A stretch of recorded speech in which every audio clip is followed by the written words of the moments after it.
ini banyak yang bilang ini generasi gagal. Karena setelah dari gagal lolos semifinal Piala AFF U19, terus di Piala Asia juga rontok di fase grup tuh, cuma menang 1-0 lawan Suriah lewat gol Hoki Caraka. Nah, tapi kan sekarang beda Bung Ais ya. Dengan komposisi pemain saat itu ada Hoki Caraka, ada Donitri, ada Kadek Arel, tapi sekarang ditambah dengan ada Ivar Jenner, Ziastra, Rafael Strike. Ini harusnya targetnya emas apa perak sih kayak kemarin disebut Kemenpora, tim Kemenpora kita ngomongnya. Terlalu meremehkan kalau targetnya cuma perak gitu. Gimana, mungkin bukan meremehkan, mereka merendah kali ya. Penyari aman gitu. Nyari aman. Biar kalau nggak juara nggak disalahin lagi gitu. Ya, saya tertarik saat Hoki Caraka diwawancara ya. Itu beberapa kali Hoki memperlihatkan gestures bahwa dia nggak setuju bahwa target perak dengan target perak itu. Dia kok target perak gitu. Kita mau juara. Jelas kan bahwa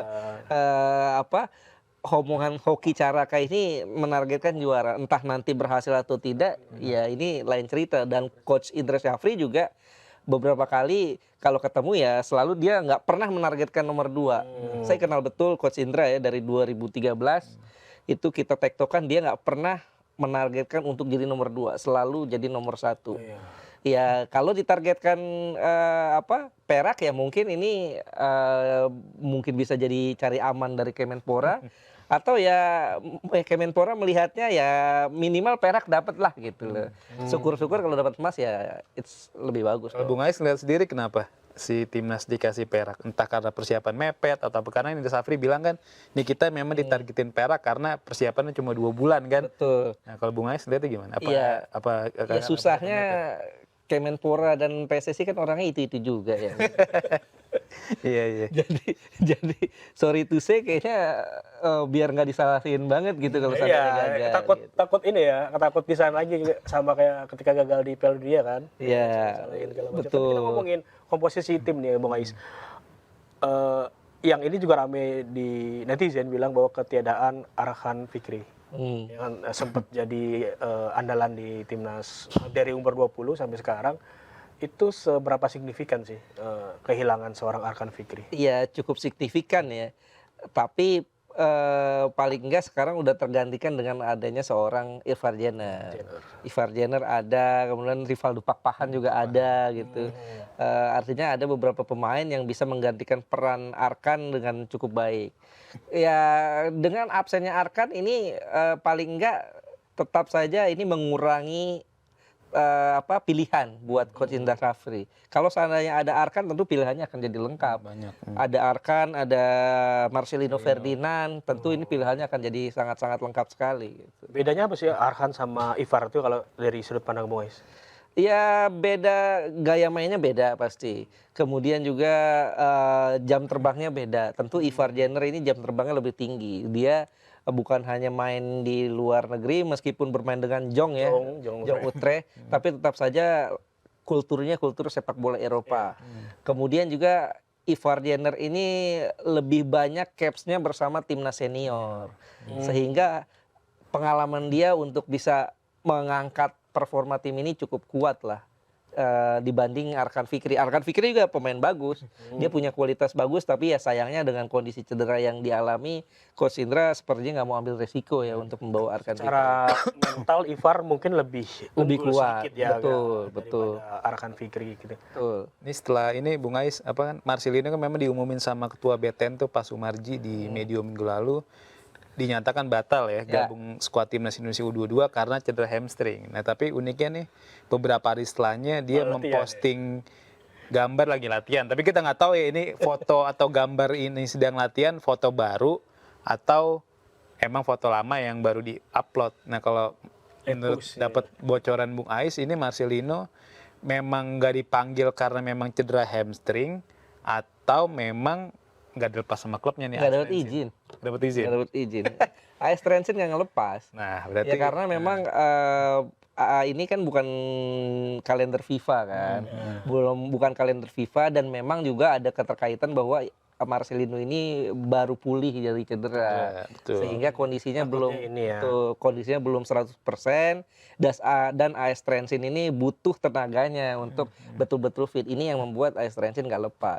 Dan kalau menurut saya ya, Sebaiknya Indonesia jangan grecokin lah dalam tanda kutip ya. Jangan ngegrecokin pemain-pemain yang ada di luar negeri. Untuk untuk event-event yang bukan kalender FIFA gitu loh. Menurut saya mindset kita harus sudah punya prioritas-prioritas. Kalau seandainya tampilnya di Piala Asia untuk yang level-level senior, it's okay, nggak apa-apa dipanggil yang masuk kalender FIFA. Tapi kalau untuk yang bukan masuk kalender FIFA, ya jangan dipanggil. Tapi kalau levelnya kayak Piala Asia U23 gitu gimana Bung Ais? Itu kan bukan kalender FIFA juga tuh. Ya kalau seandainya kita bisa nggak manggil, nggak usah manggil gitu loh. Ya kalau menurut saya tuh untuk tim kelompok umur itu adalah proses regenerasi. Walaupun itu untuk kan kayak Piala Asia U23 kemarin yang 2024 itu merupakan kualifikasi Olimpiade 2024. Nah kalau case kayak gitu gimana Bung? Kalau bisa dipanggil ya nggak apa-apa. Istilahnya kita ngelobi klub-klub sana ya. Kalau klub sana welcome, it's okay nggak apa-apa. Tapi kalaupun enggak, ya udah jangan maksain diri gitu. Karena banyak juga kan negara-negara yang nggak manggil pemain-pemain itu. Kalau nggak salah waktu itu Jidan Iqbal juga kan nggak dipanggil ya. Untuk U23-nya ya beberapa tahun lalu saat dia masih di Manchester United. Iya, betul. Bahkan beberapa pemain di misalnya Garnacho ya di Piala Dunia itu nggak dipanggil. Piala Dunia U20 ya. Iya, itu nggak dipanggil gitu loh. Karena memang nggak dapat izin dari Manchester United, dari klub. Artinya memang di level kelompok umur ini adalah level pembinaan untuk regenerasi pemain menuju level senior. Kalau ada pemain yang main di level klub, ya itu kan justru mereka pembinaan juga, masuknya pembinaan juga, biarkan mereka berkembang di sana. Kan klub-klub asing tuh nantinya bakal males lah ngambil pemain Indonesia, dikit-dikit dipanggil, dikit-dikit dipinjam, iya. Nanti akhirnya nggak ada yang mau ngambil pemain Indonesia, ini kan rugi kita. Kalau ujung-ujung kayak gitu nanti gimana Bung Ais? Lihat fenomena kan banyak sekarang setelah pemain rutin ikut TC kayak kemarin Gas Raven kebanyakan main di TC Timnas Indonesia U20 buat persiapan AFF U19, Piala Asia U20, ujung-ujungnya gabung Bali United. Betul, kabarnya juga Ivar bakal gabung ke Persija Jakarta. Iya. Itu mereka gimana? Mending pemain-pemain itu abroad ke Eropa tapi menit bermain kurang, atau memang mending ke Indonesia tapi bermain full? Kalau menurut gimana? Tergantung ya di mananya itu pemain. Kalau di klub-klub Thailand, klub-klub Malaysia, klub-klub Jepang mereka nggak dapat menit bermain ya mendingan pulang.